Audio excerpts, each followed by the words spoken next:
I'm Adam here with MMAPLUS TV, stood here with a man, Bobby Razak from Tapout Films.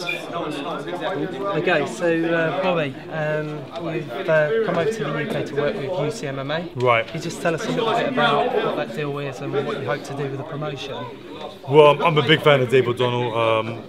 It's been my dream really to come back to London and work. I mean, I've been working in America now 16, 17 years, and I'm from Tottenham, so it's like I don't really work out here. So kind of Dave's given me the opportunity to come here, work with him, kind of develop some talent, try look for some new guys, for some new commercials, work with some maybe UK-based clothing companies, see what I could do, what I did with Tapout to the UK scene, and just kind of bring my expertise here, you know. So I'm also here to sign a distribution deal for my movies as well. Okay. And what was your first taste of MMA? Was that here in the UK or was that abroad in the I used to fight with a guy, Lee Hasdell. Yep. I was on his promotion back in the day. But I went to America first for the film business. I think my first taste was in America, and then I got the love for it, and I came back to London to fight with Lee Hasdell in the ring, UK at the time, and I went back to America, and then met Charles Lewis, and it was all history from there. You're kind of probably known to MMA fans mostly for your Tapout films. Right. Can you just tell us about how you got to become involved with Tapout? I was with Charles from the very beginning. I did a movie called Rites of Passage, and I've seen it. Yep. And at that time, Charles just started Tapout, and so he wanted to sponsor the movie. He had no money, and so I was like, "Well, why don't you give me all the t-shirts? I'll put it in the movie, and we'll start to brand it together." So, from that combination of working with Rites of Passage and Charles in that first movie is where we started the Tapout Films concept, and kind of grew it from there. And I was with the company from the very beginning until it's passing. And obviously with the loss of Mask as well, I mean, this film must be really emotional to you. It must be very it's a beautiful film. It's my greatest MMA work because I have 13 years of footage with him. It's also an incredibly beautiful film. I'm looking to maybe do a screening at the next UCMMA. It's virtually done. It's got a sign and write deal right now, and it's incredibly emotional. It's very deep, and it really shows the roots of mixed martial arts with regard to Zuffa coming in terms of the underground scene in Southern California and what happened there, and how that fabric interweaved and made martial arts what it is today. Is there any plan to release it anywhere else in the UK apart from the UCMMA screening? Yeah, I'm here to sign a distribution deal, so I'm actually going to go there and I'll have a meeting in 3 hours with a very, very big distributor. I pretty much signed a deal in America for a limited virtual, so I'm now trying to get that same deal out here, and it's going to be history of MMA, the Mask movie, Sangre Nueva, which is on Cain Velasquez, his rise from nothing to heavyweight champion, and also a film called Fallen Soldier, which is on Joe McClellan and Nigel Benn. So it's 4 movies I got there. So can you tell us about some of the other things that you're working on as well? I work for Spike TV right now. I'm creating the new Bellator show opener. I got so many things I'm doing right now. I've got TV shows in production. I've got other movie deals. I just finished with George Lucas. Did you see my George Lucas thing? So I'm working with George Lucas now. So I've got really good things happening with George. He's a great mentor to me, and he's really appreciated my talent and wants me to go to another level. So working with Amanda too as well, his daughter, who is like the deep openweight champion. That's really incredible. Got a couple of offers in there right now. Yeah, my slate is pretty much booked until around July. I just signed also a free short narrative deal as well, which is going to lead to a feature deal at the end of the year. So I'm going to be doing my first mixed martial arts feature. We'll probably be filming at January 2014. So a lot of good things happening. Okay. You spoke about the film that you're releasing as well, the history of mixed martial arts.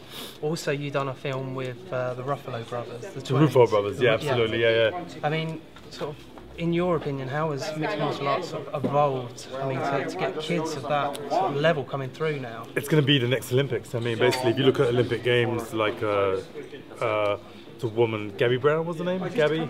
The one who won the Olympic gold. She won right, if you look at some of the Olympic stars, they develop when they're kids, 3, 4, 5 years old, and they nurture that talent to go to another level, and that's really the next level in America right now. You got Rufos.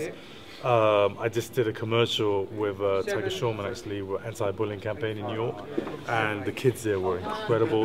That's dropping like around 3 weeks. So you take that kid, you mold him with wrestling, boxing, Thai boxing, jiu-jitsu, that guy's going to be a star somewhere down the line. So it's really about developing those kids. America is like maybe 15 years ahead of the game right now in terms of where the kids are. Hopefully we can get that here too as well, but it's incredible. Yeah. And obviously coming over here, you was at the last UCMMA event and you'll be at the one tomorrow. Right.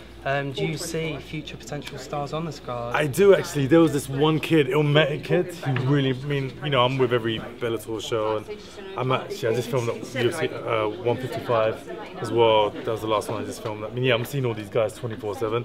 I really liked the Ilmatic kid. I thought he was real charismatic, which I think is also important for a fighter too. Definitely. You just can't have the skill, you gotta have the charisma. You could also make the crowd come behind you, and yeah, I really was impressed by him. Yeah, I think there's some guys, I think with the UK, they like to bang. Definitely. You know what I mean? So I think, you know, they can maybe, you know, bridge that gap a little bit and maybe try to add some, you know, fluidity for longevity purposes. And I think, you know, that's really the key. It's just have a long, you know, as a fighter, you want to have some form of longevity. You want to be in the game for a long time. You have to really bridge all your gaps. The UK guys love to bang, and it's exciting to watch, but I don't know how that translates to a long career. Maybe not so much with the 4-ounce gloves, you know what I mean? So yeah, but definitely, yeah. And reason why Dave's bringing me, I want to develop those stars too. I really want to come back to London, bring my expertise, bring my Rolodex, bring my connections, and I want to develop some people here. I want to come and work with, you know, UK MMA and help, you know, bring my skills from America now and come here, because I'm a Tottenham boy originally, you know? Yeah. So outside of MMA, are there any other sports that you wish to focus on, or any other projects that yes, I do. At 100% of my work, 40% is MMA actually, 60% is non-MMA. I did the DMC, American Revolutionary TV series. I do like a whole bunch of commercials which are non-MMA based. The reason why you won't hear about it is because people, you know, there's no fan base if I do a Dove commercial. You know what I mean? It's like, oh wow, let's watch the Bobby Razak Dove commercial. They don't care, you know what I mean? But if I do like a Bobby Razak MMA commercial or a George Lucas project, they're gonna really take notice. So yeah, so 60% of my work is non-MMA based. I may do like, actually maybe do like 50 commercials a year. It's a lot. Yeah, it's a lot. Yeah, I do like maybe 4, 5, 6 a month, and I also consult on a lot of big movies too as well. I've got like a really big series with HBO in the pipeline right now. I can't talk about it, so that's going to drop pretty soon. So yeah, 60% of my work is non-MMA. Okay. And for people that maybe aren't aware of Bobby Razak, maybe just know about the Tapout Films, how can they find out more about you? Go to bobbyrazakmovies.com. I haven't updated it recently, sorry, but you can check out a lot of commercials there. My Twitter's at Bobby Razak, Facebook Bobby Razak. I'm going to try to update these things as more product comes in. Check out my George Lucas piece I just did with George, really incredible. I've got another History of MMA blog coming with John McCarthy next week. The movies are about to drop, so just follow me on Twitter for updates and you'll see what I've got coming out. Okay, Bobby, you're a very busy man, so thank you very much for your time. Thank you, pleasure mate, Thank you, it's a pleasure.